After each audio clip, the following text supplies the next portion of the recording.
I am really happy to introduce the moderator. The moderator, just wait a sec, is Saqib Mausoof. Exactly, you are here. Hi, Saqib, how are you? And he is the president of brand Ex Machina from the USA. Welcome. Thank you, Mercedes. Well, I will get on with it. It's a little early in the morning for me, but I took time to get ready. Well, I'd like to start with introducing Bruce Beagle, who's Senior Managing Partner at Winterberry Group. And Bruce is very interesting. I've known him for a long time. And what he represents in our industry is an objective overview of identity and data. And, that's, we're all very actively involved as, the privacy law changes and Google and Apple are clamping down on measurement from browsers and iPhones. So I would like to introduce Bruce to take us through where the industry is heading and switch it over to him so he can set this really interesting panel. And then I will welcome all the attendees as we go through. So Bruce, without any delay, over to you. Saqib, thank you very much. Really nice to be here today. Can you see my slides? So there we go. Yeah. So data and identity in the era of collaboration. Over the last close to 9 months, we have been working on a series of research initiatives at Winterberry. We are a management consultancy that specializes in advertising, marketing, data, tech, and commerce. So this is kind of our lifeblood. Firm's been around for about 17 years. This is our third piece that we're working on now for our technology. Okay, let's see. Why are the slides not working? All right. As we've done our research, one of the things that has jumped out to us has been a lack of consistency in how we define identity. And this lack of clarity and consistency, I think I did 90 hours of interviews, spring, summer, and probably had 70 different definitions. But effectively, this notion of data and identity used interchangeably, but think of it this way: data is the attribute that when you bring it together, it can represent an identity. And an identity is very specifically the ability to recognize, profile, and understand a person, an individual audience member. So if we use that as part of our anchor, the next set of terms that comes up is, oh, what kind of data do I have? Do I have first-party data? And there's been no end of conversations. First-party data, first-party cookies, second-party data, third-party data and cookies. Really getting a good definition around this, because again, as we're going through interviews, and we're writing a paper right now on collaborative data solutions, that'll be out in January. But that first-party data is really the data that you have the rights for, that you collect as a brand or media owner on your website, in your apps, even in your store. Okay, so that's one set of data.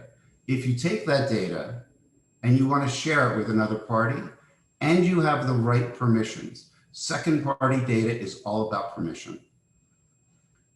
That gives you the ability to do a lot of collaborative work, and I'll get more into that in a moment. Third party data, which we hear about, and so much of identity resolution has been based around third party data, excuse me, is data that you make available for license.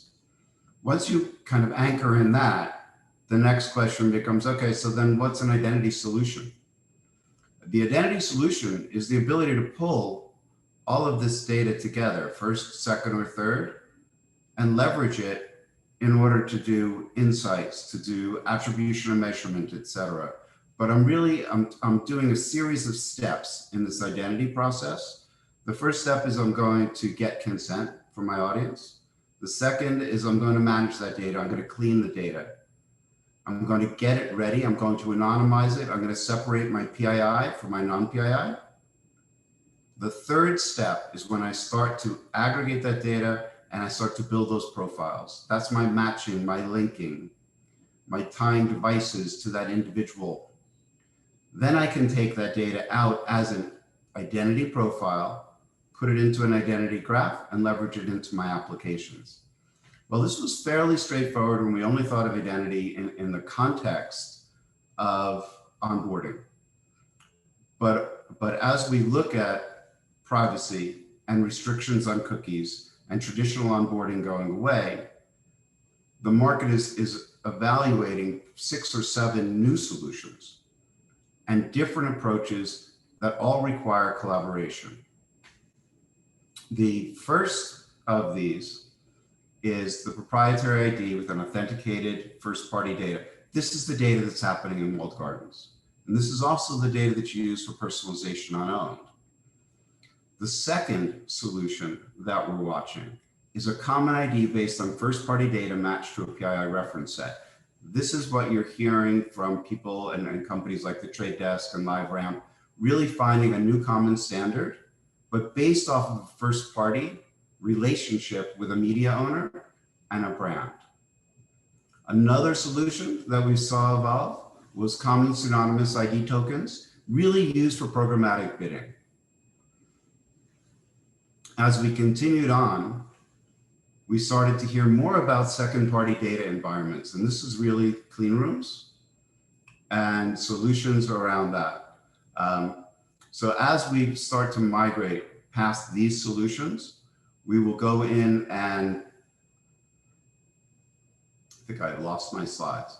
As we migrate past these solutions, what we're really looking at is different ways that the market is going to collaborate.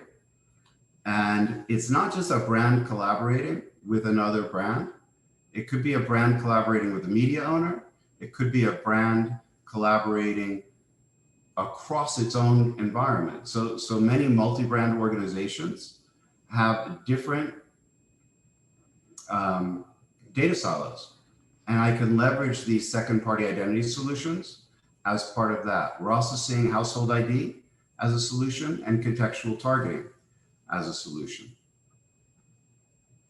But all of these solutions are coming together. And as you think about what comes next, it will all be based around collaboration. It will not be based really around this third-party ecosystem that we've built. And we think this is going to be stronger and more viable for the industry as the market continues to expand. Sir, your time is out. Okay. We should continue. Thank you. Thank you, Bruce. That was really it's a very deep topic, as we all know. So we can spend a lot of time on it. Hopefully, we can the end and in the Q&A we can hit on some of those conversations with Bruce. So now I'd like to introduce Louise Morel from Barceló Hotel, who is he's leading digital transformation at Barceló Hotel, but he's also building a tech stack end to end from scratch.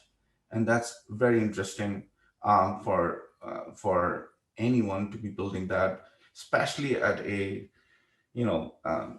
hospitality business in times of COVID. So that's obviously will be something we'll be very interested in. And with him is Daniel Heer from Zeotap. Hey, Daniel, how are you? And Daniel is the CEO and co-founder of Zeotap, and he's also the face of Zeotap in many ways. He's everywhere, and I've known him for a while. And Zeotap is a customer identity platform that have been in operation for over 4 years, I believe. He will probably keep me honest on this, and have developed an identity both in Europe as well as globally. And with that, I'll turn it over to these two gentlemen so they can do a presentation. Welcome. Thank you so much. A pleasure.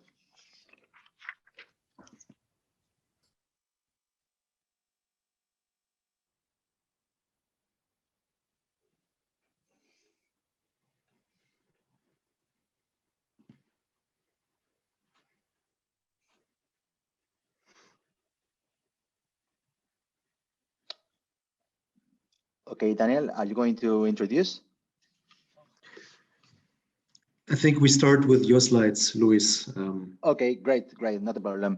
Okay, thanks for the invitation. It's a pleasure to me. I'm Lluís Massanet, so I work at the e-commerce team at the Barceló Hotel Group. Just a few words about the Barceló. We are a hotel group founded 90 years ago with more than 250 hotels in the world. We have a very different portfolio, so we have kind of different hotels, saying that we have urban, wild hotels for scuba diving, for families and for the couples, and we have presence in more than 22 countries. Okay. Just a few key points of our company is that we are shifting to a management company. And also, since 10 years ago, we are empowering the direct sales. So for us, the direct channel is key. And as you may know, we have a huge battle with the OTAs, with Booking.com and Expedia, because they are so powerful and they have a very powerful stacks. Okay. So getting deep in the use case that we are presenting here with Daniel and with Zeotap, what we were doing till now is working with the first-party data in our website. So we were offering a common experience to all the users based on the market, but not based on the behavior. So we have a few sites depending on your country, but we offer the same product to every user. It's true that with the navigation and the behavior in our website, we can personalize and offer other products to each user, but not before you land in our website. Okay, so Daniel, the next, please. So what we did with Zeotap is the ID resolution. That means that if we don't have first-party data about you, because, and in this case, we work with the email onboarding, is that if you've been in our hotels 2 or 3 years ago, but you never been in Barceló.com in our website, we can know that you are Daniel or that you are Lluís. So we can offer a better customer customized experience for your browsing. Okay, so we can activate journeys in marketing automation, and we can even link with the ID graph. So our cookies with the third-party data from Zeotap. On the next step is where the magic appears, because is what we are doing now is the data enrichment, which means that, as I told you before, we have hotels for families and for couples, thematic for scuba diving and for golf, but we just have one bullet maybe for your holidays. So we need to show you the best product that we have for your holidays. So if we can enrich our data with your behavior in other apps or in other sites, for example, in this slide, you can see that Zeotap gives us data about golf lovers, scuba diving lovers, or excursion lovers. Okay, so we can personalize in the first time you visit us, our site, with golf offers, scuba diving offers, and with the best product that fits what are you looking for your holidays.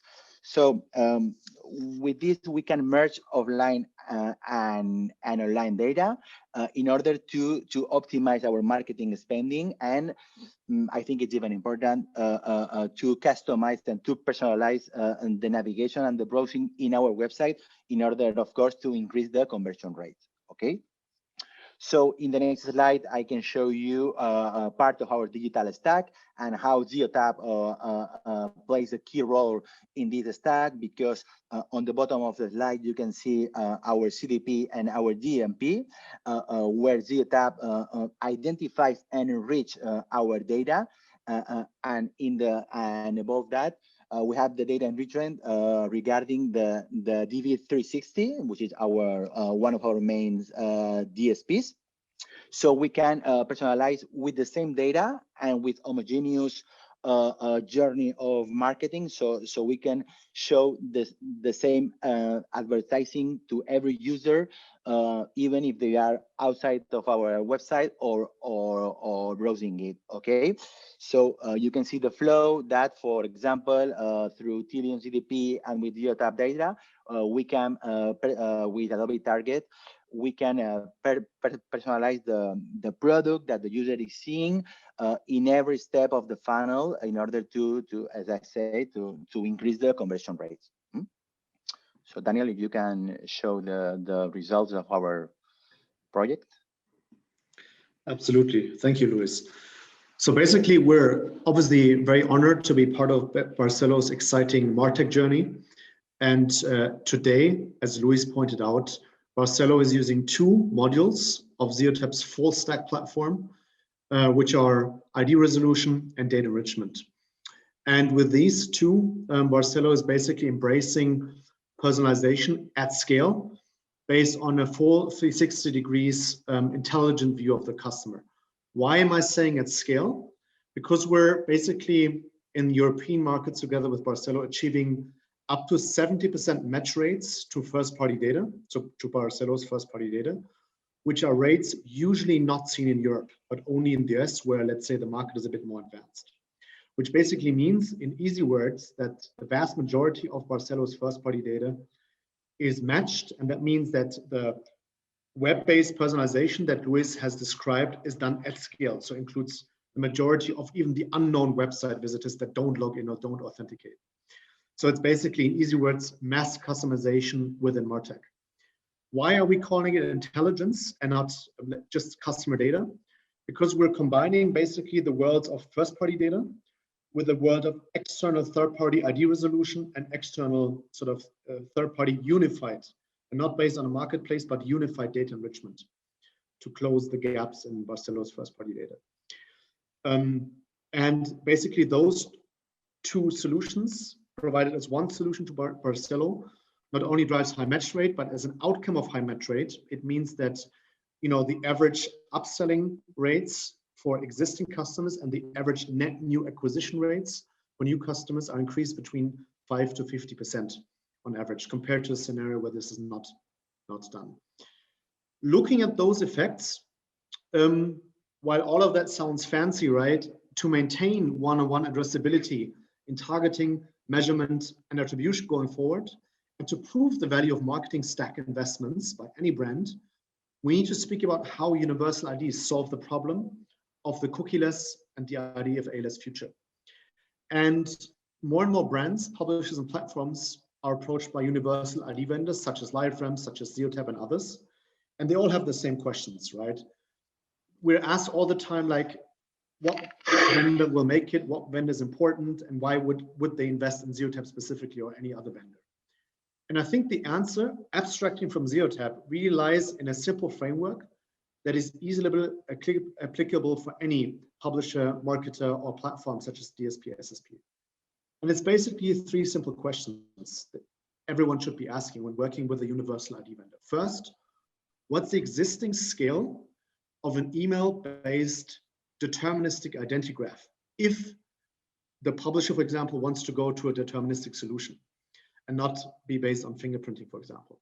If so, the question is, how many emails do you, dear vendor, already have in my country or across my countries if I'm a marketer with more than one country under my roof, right? Because if there's no existing email graph, right, and a user authenticates, there's no match. Same with a publisher when the user authenticates there. Second, what's the existing footprint of that specific vendor with marketers to bring budget to a publisher? And with publishers, what's the existing footprint with the publishers? And what's the existing footprint of integrations with DSPs and SSPs, right? And that's why often companies like LiveRamp and us announce how many new integrations they have, because that's really key for the ecosystem. You can't authenticate a user if you don't have the email, and you can't transact on the universal ID if you don't have those integrations. So for all brands on this call, for all publishers on this call, ask those questions to your vendors. And lastly, what's the approach to privacy and security? Privacy and security are two different things. They're often misunderstood and intertwined, but they're not the same. Privacy is about adhering to sort of GDPR, for example. Security is about being hacker-proof, something very different. One is legal, one is technical. So sort of that is a framework we've come up with that helps the ecosystem assess which vendor to pick or what vendors to invest on to provide a universal ID and thereby to future-proof one-on-one addressable market. Thank you. Thank you so much. Anything else to add? You guys are good, on time. Thank you very much. We have two other panelists. I would like to add them to this panel, and then we can have a discussion. So I would like to introduce Michelle Bellinger, who is the Director of Experience Platform at Carrefour. And we're going to have a deep conversation with all of the panelists, but from my perspective, Michelle oversees one of the most elusive things in our business, which is data monetization for Carrefour and their retail globally in 8 countries. And he is the force behind the experience platform. Welcome, Michelle. I would like to also welcome Vihan Sharma, who's SAP International with LiveRamp. And Vihan has been based in France. He's been a partner with Carrefour, but he's also the vision behind the Safe Haven platform, which is LiveRamp's identity platform as well. Welcome both. Thank you. And with that, Michelle, I'll start with you. As I mentioned, you have developed a platform at a retailer, and you have created an alliance and have started monetization of your data, and this has been a journey for you. I would love to let you talk us through at a high level on what were the starting points for you when you started thinking about data monetization, because a lot of us in the state want to monetize data, and as things are going away, third-party cookies are going away. What is obviously your data is very valuable, but how did you start that journey going back, back when you started the experience platform and the partnership you had to develop? Thank you all for having me. Very happy to be there and share this project with you. Thank you for this excellent question. First, the LiveRamp and Carrefour have had a partnership for 5 years now, and this partnership responds to 3 major challenges of the food industry. First of all, our customers need to perceive a higher value of the retail services to grant their preference in a competitive context in which digital players are creating new standards. That's the first step. Next, brands and retail must return to growth to cope their ongoing transformations, both by optimizing their costs. We are talking about ROI, but also, and this is a third challenge, to generating new revenues. So it's both conversations. So we need to embrace this challenge, and for this, the platform experience for France already launched 3 years ago. Is allowing us to put the customer at the heart of our strategies. It's our first challenge, people-based. It therefore allows to identify opportunities and send the right message, the right advantage, the right service, and to measure the return on investments to make our strategy sustainable and profitable. That's the first key asset we believe we should provide to the market. Secondly, the platform is industrializing access to the data in strict compliance, obviously, with the rules of security and privacy. It was our second challenge. Brands have access to granular data with expert data profiles, but also no experts, for example, marketing profile through pre-formatted dashboards. And before these platforms, 80% of the time of the time and resources of a data project was dedicated to data prep, the data preparation and connectivity. So we spend now 90% of our time on strategies and activation. So it's a major shift on our monetization objective is to deliver activation. And finally, our discussions with brands have convinced us that the value is not only delivered by insights, but also from media activation. So the industry is a swing spot. This is our third challenge, to convince ourselves that cooperation with brands and activation must make it possible to scale up new growth engines. And that's why we are building this platform. You gave me great points, so this is going to be very interesting. Thank you, Michelle. I'm gonna go over to you, Vihan. Something very interesting you said in the first point is like brands and retailers must return to growth and measure ROI. That was part of your journey. So Vihan, taking on from there, how did LiveRamp and going back again, how did LiveRamp and Carrefour see that when you see a value like that? Brands and retail must grow together and have be able to calculate ROI and have growth. Yeah, hi Saqib, and thank you for the opportunity, to be here. I think the market evolves, right? I actually first wanted to answer something Daniel said, around LiveRamp being a unified ID. I actually disagree with that. I think our vision overall has been for LiveRamp to be a ID infrastructure where you can use LiveRamp's identity.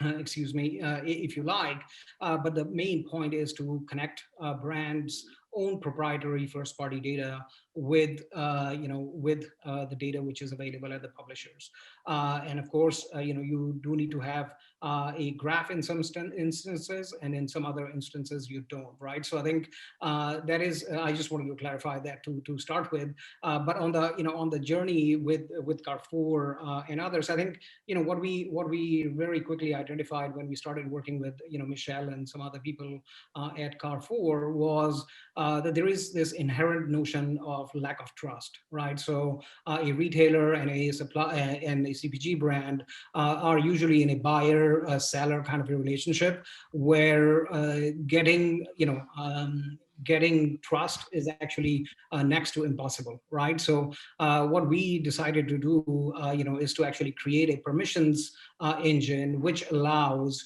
to actually grow the trust index between the parties who are, combining their data or trying to co-build something, right? So I think that's how we came to this, and I think the market has evolved. I mean, Bruce talked about how he's writing a new paper on this subject coming out in January, but I think the reality is there are different kinds and different scope of collaboration. And what we are trying to do at LiveRamp is to ensure that brands feel comfortable that their data stays within their control.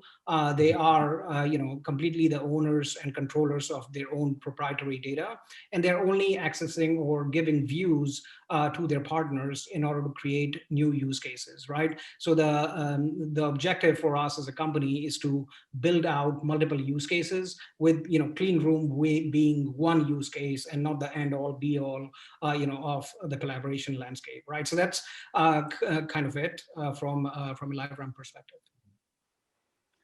And this thanks for the clarification. I think it does make sense because there is a lot of there's a lot of buzzwords and there's a lot of tangible things with gravity. Data has gravity. There's a lot of infrastructure costs. There's privacy and security, as Daniel mentioned, very different legal and tech. As we go through this, Bruce, I'm gonna pitch this one to you, building up on what Michelle said, that we are obviously insights. We've all been in the industry. We know what insights can deliver. Insights is just one way, but media activation, and we saw from both Lluís as well as Michelle, is on one hand, Lluís has talked about personalization, landing on a website and getting a personalized experience at an individual level, just like Michelle said, that you have to activate. And from that perspective, I mean, having granular data, having identity at the level, where do you see, how deep do you think collaboration will go in the future? With, there's a lot of things about like creating collaboration spaces where you exchange insights only. How do you see the future being balanced out between these in collaboration? I think there's a couple of approaches that we're seeing. One is insights. That's the obvious. Whether that's within a brand or across brands and media owners, so they can see what kind of audience overlap do we have. The second is going to be activation. Do I have the scale? And if I don't have enough scale one-on-one with a partner or a media owner in a brand, should I go to a network? So we're starting to see NetID in Germany. We're seeing the Ozone Project in the UK. Europe is moving faster to collaboration than the US markets are. So we're going to start to see more collaborative environments to gain scale in order to compete with the walled gardens. The third use is going to be measurement and attribution. Again, starting clean rooms to go into a Google or a Facebook, et cetera, is one thing, but really being able to understand what happens on the whole journey, not just the journey as it goes into a black hole of a walled garden. And we're going to see more walled gardens. So the easiest use case is probably personalization on owned. So on that website, programmatic, we think will be second. And then the third will be the connected TV ecosystem. You're seeing that. No, that's a good way of setting this up. Lluís, I'm going to go back to you because I saw in your presentation, I think this is something a lot of us are going to be curious about is, we are here virtually. If this was last year, we'll all be together on stage. There is this unprecedented COVID effect happening. I know it's changing a lot in your industry. How does, when you said you were leading digital transformation, do you see this effect? Has it accelerated? Are you making decisions faster? Are you looking at data more? What is your experience in this right now? And what do you advise for other brands that may be just starting this or have learned that, digital transformation has to happen now with COVID? Yeah, I think in our industry, as you know, we are not a tech company. We are a hotel company with more than 90 years of history. So it's true that we are facing a battle with the OTAs, with Expedia and Booking and so on. So one of our challenges or one of our privilege is that we have the customer more than 1 week in our hotel, in our shop. No, so we can gather a lot of data for every user. But the challenge here is that we need to activate this data and we need to enrich this data for the in-experience in our hotel and for the look-aliking maybe, or the marketing automation for future booking, okay? So one of the questions that in our industry, all of my colleagues in our companies say to us is why a user should book a hotel night the direct, even or not in Booking or in Expedia. Why you should book direct without hitting the rate of the hotel night? Okay, so for me the answer is you need to customize the booking experience for every user. You need to know before the user lands if he or she is a couple or is a family. If they are a couple, you don't need to offer a nursery. Maybe if he or she loves golf, you need to offer golf. But if I don't play golf, so don't offer me golf in the booking engine, because you maybe have 1 or 2 bullets to make a booking, and we cannot hit the price because, as you know, in the travel industry, there is a travel parity around the world, because if we hit the price, we all get in trouble. Mm-hmm. So for me, the biggest challenge in travel is to gather the data and activate the data in a stay and for the future bookings or the future marketing. So with Zeotap, we are solving this because we can enrich the data even if the user has never been in our website. So we can anticipate to the user behavior in our site for maximizing these early ballots to increase the conversion rate. So Daniel, following up on that, this personalization use case that you're doing, this is happening in real time. You're establishing that. Do you want to talk a little bit more about so this is happening across Europe, in which countries? I don't know, by the based in Spain, maybe a little bit on this personalization and how you're doing this for them. Are you referring specifically to Barceló here? Yeah, or yes, exactly. Or how you, especially in this use case, because you're matching the offers they have and establishing identity with respect. Yes, Zeotap in general has this solution ready in 14 countries. As I said, it's a full stack. So not the case with Barceló, but sometimes we also land with our CDP to collect first-party data across silos, then natively bake in ID resolution, so third-party ID resolution, which is very relevant for Barceló because let's say a standard CDP, if the user never authenticates on the website, so never logs in, the CDP will not be able to tell, is that a customer or not? And if that is not doable, how can you tailor the website to a net new customer or to an existing customer if you don't know the answer to that question? So in Barceló's case, across a few countries in Europe, we basically identify whether that customer is an existing customer in Barceló's install base. And if so, the website content is tailored with a very different sort of marketing message or very different content than if it's a net new customer and they have never been there or never, let's say, booked with Barceló. And that's basically step 2. And then step 3 is before even tailoring the website, every brand has, a limited scope of their customers, right? Based on the first party data, as Lluís mentioned before.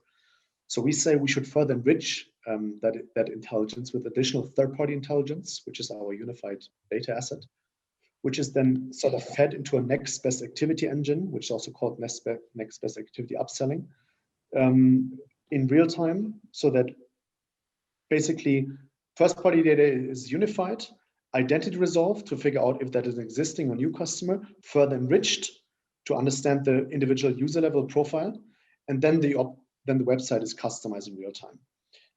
That's really how it works technically in the backend. Thank you for that, clarifying that. So Michelle, I'm going to ask something that Bruce mentioned has been in my mind kind of moving. Bruce was talking about the network effect, how if you don't have the right data sets, you go in the marketplace. Now, for a platform like Experience in Carrefour, obviously you build it. You are using Safe Haven to share it with very, poignant use cases one by one. Do you see Carrefour ever going into a network with that data, or use on-one basis? What we have observed is the complementarity of our data. Yeah, I mean, it's in effect, your platform is built to share data for Carrefour. That's why you monetize it and have control over it. I mean, that was the intent, right? And what we have observed is the complementarity of our data set with the data set available on the market for the CPG or the publishers. So the network effect is to deliver growth, and every actor on the market could contribute to this growth and could enhance the insights resources by enhance activation capabilities or enhance the data availability on the market to process the measurement analysis. You can contribute to the growth, global growth for all the actors. So regarding the maturity of each actors, we believe that we observe a starting effect of network to build cooperation between the different actors to deliver more effective solutions to marketers. Is that make sense? Yeah, no, that does make sense, and I'll switch over to Vihan to maybe highlight some of the the platform, just like Daniel did, on how you enhance and activate all of these partnerships that are happening in the environment. Yeah, sure. As I mentioned earlier, I mean, I think the core foundational, piece of the platform is actually the permissioning engine, which allows transparency, to be made available for the different parties involved. Right. I think that's number one. Number two is the way you actually, connect your data at which level, right? So you can actually have an audience level collaboration, you can have a identity level collaboration, or you can actually have very raw, transactional data sets, which are made available, right? So what we have tried to do is to bring in the flexibility required for different types of, partnerships to occur, right? So what we are seeing, for example, today is, even if I go back to the Carrefour example, Carrefour wants to be able to partner with a telco in order to provide new TV measurement services, in the local markets, right? The kind of data sets, which are being connected are very different, in this case than, what Carrefour might want to share with a P&G or a Coca-Cola or somebody else, right?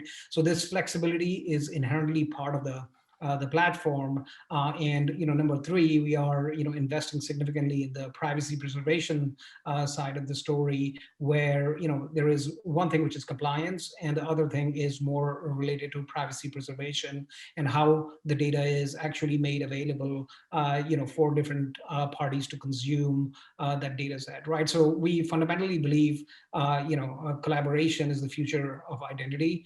We actually believe that collaboration is the future of single customer view. However, you do need to provide different levels of control so that the data providers feel comfortable in connecting their data sets together to build out better understanding of the customer and a fuller customer view. I think I see a lot of people on the on the chat from Axiom, and I think single customer view as a concept has existed for the last 30-40 years. However, I think being able to create a full single customer view in today's ecosystem, in today's world, requires partnerships to enhance and enrich a proprietary data set that you might actually already have, and that's kind of what we are trying to achieve here. No, thank you for that. I think we're heading towards the end, and what I was hoping to get is let you guys think about like 1 year ahead and make a prediction. Well, first prediction should be, will we be meeting in person in ICOM if we are? But I would like to start with Bruce and say, if you guys want to make a prediction in a year, is there going to be, we know the Google and the Apple news and privacy and CPR got passed and all those things. So I'll start with Bruce because he is Winterberry, so he's more plugged in. So I'll start with you. The rest can have a little bit of time, and then we'll go through the next ones. So I'll give you two predictions. One, I think 2021 is going to be a year of transformation as we migrate. And if it's like GDPR or CCPA, there'll be a big rush the second half of next year. But we will get through the transformation. And second, I think over the next 5 years, because of all of the collaboration and the new approaches, we'll double the size of this market. Okay, Daniel? Yes, so we see a universal ID land grab out there in the market underway. And we believe that in the next 12 to 18 months, there will be a consolidation on the deterministic side to 4 to 5 globally, and on the general side, like Bruce said, 6 to 7. Vihan, do you want to go next? Yeah, sure. I think 2021 is going to be a year where, I think publishers, brands, and tech providers will need to take, the consumer very seriously in terms of providing the right level of transparency, the right kind of an experience in order for all the things we're talking about to actually happen. right? I think the fundamental issue with the industry is one where, you know, the consumers don't really trust or know, our ecosystem fully. And because of the regulatory environment, but also because I think brands and publishers are too dependent on the walled gardens, there will be a significant focus around, educating the consumer as well as bringing the right kind of transparency, which is key to growing this market. Michelle, if you want to go next. Yes, I'm very aligned with the with the Vihan predictions, and I believe truly in the creativity of marketers to deliver operation privacy by design in the future, the next 12 months. And Louise. Yeah, for me, the server side will be a must. So we are going to forget the tag management on a client side. So for me, the server side and the ID resolution will be something that every brand or every publisher will need to have in the 2021. Good. And I would say Google's Ads Data Hub will get a new name next year. So, and with that, I think are we on time? Thought we were. Well, we're not. We can continue going on. I thought we were running. Bruce, I will let you make a statement on how do you see this identity going through on a globalization perspective, on a global set? Because, you know, we are in Europe. There's a lot of things that are happening with identity outside the US. This is a very advanced market. So I would love for you to talk a little bit about like what do you see overall happening in the space? I know LiveRamp and Zeotap both have global presence, but anything from your side? Yeah, I think we are going to see more globalization of the solutions. But obviously, we've seen more companies coming from Europe into the US, which is a little bit of a reversal for ad tech. I think APAC is trailing right now. And LATAM is further behind. But markets like Mexico and Brazil, I think, are going to catch up more rapidly. I think it is going to be about permission, as Vihan said. Mm-hmm. You know, you need the consumer's permission, you need the partner's permission. I think we're going to see more consolidation in this market and more expansion at the same time. So what I mean by that is there's going to be merger and acquisition activity that brings these solutions together.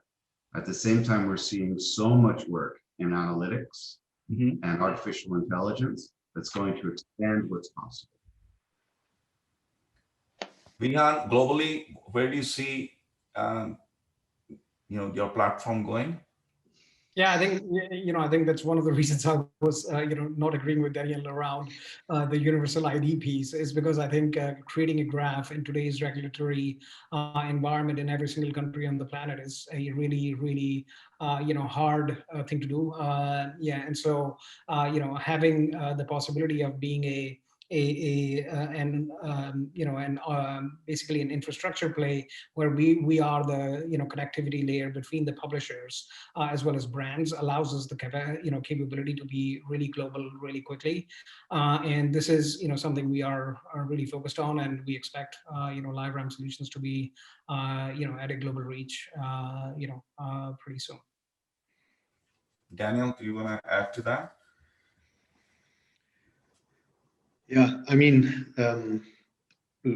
as a general global outlook, I agree with everything that my two other speakers just said.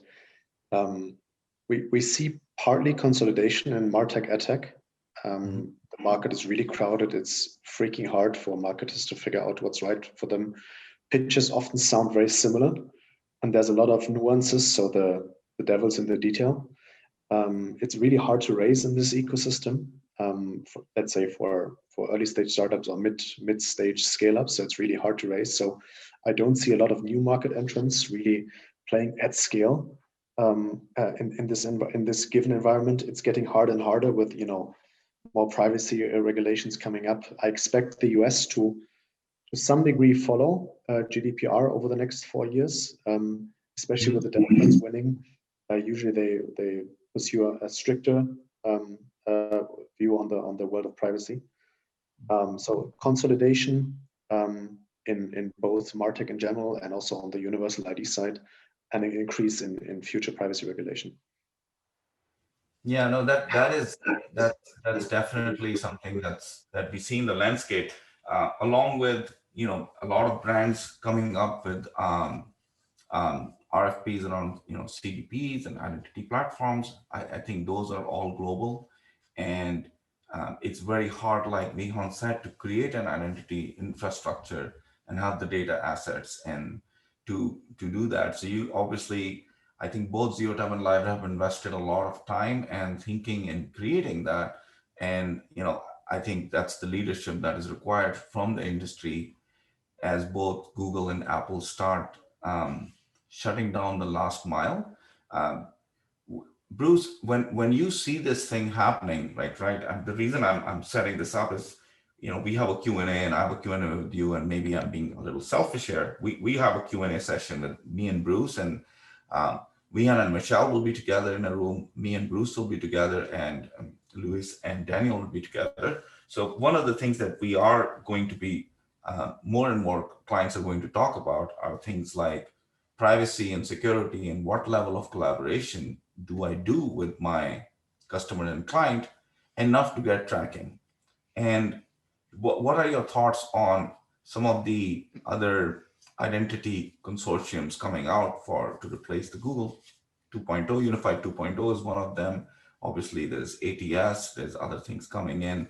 ID5 is one. Where do you see those identity sort of consortiums leading? So I think that some are consortiums, some are other approaches. There's the InfoSum bunker approach to the market that some are adopting primitive, and we're seeing more in the contextual sector. So I think there's going to be more context. I think that we need a general solution for the longer tail of the market. We're going to see more private gardens as well. Those scaled enterprises like Carrefour, like Walmart, Target, CVS, that have their identity ecosystems based on their technology, but they're going to work with the LiveRamps and the Zeotaps. It's not going to be just one-to-one. It's going to be one to many. And I think that's part of it. And it's very true, like, privacy and security, like Daniel mentioned, there's legal and a technology perspective, and neither legal or technology is cheap. You have to invest a lot. When brands are going to move into this space, they have to give credit to the companies that are building something to almost rival the walled gardens, right? I mean, with neutrality. And there's a lot of effort that goes into creating those data assets, as Vihan mentioned, with legal infrastructure, graph databases, the identity resolution, all of that is extremely expensive, as well as legal, because the laws are changing as we see in the US, in Europe, and things will keep moving on. I will, Michelle, I'm going to ask you one last thing. One of the things that retailers are seeing is a resurgence in, especially at least in the US. I'm sure that's happening everywhere. Retailers are seeing a lot of growth, as are CPGs. Are you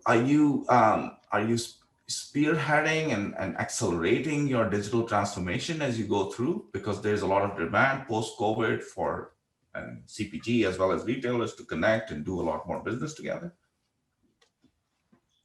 We propose to brand new data sharing. So data sharing is not new thing, but we are added to data sharing new data, and clients' data is a new data.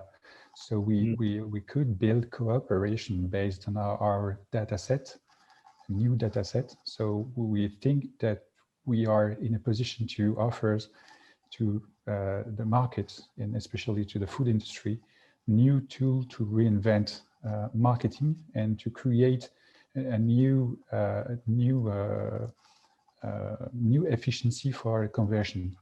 So it's about ROI, so optimizing their marketing investment, and is also to accelerate digitalization of their marketing investment because they have access to the measurement tool and especially test versus control analysis, and is also to imagine the new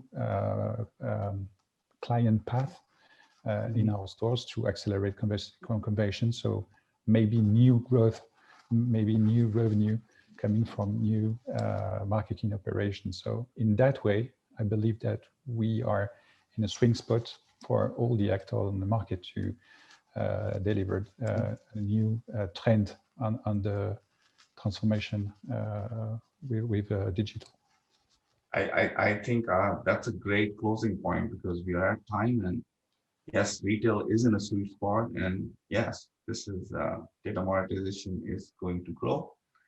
I'd like to thank you all. This has been great, a virtual experience. So thank you all. Thank you so much. Thank you. Thank you so much for having me. Thank you guys. We'll see you in the rooms. See you in the rooms, and then Cadiz next year. Yes, definitely. So Saqib, thank you so much for organizing and leading this discussion. Very interesting. Thank you so much for your participation.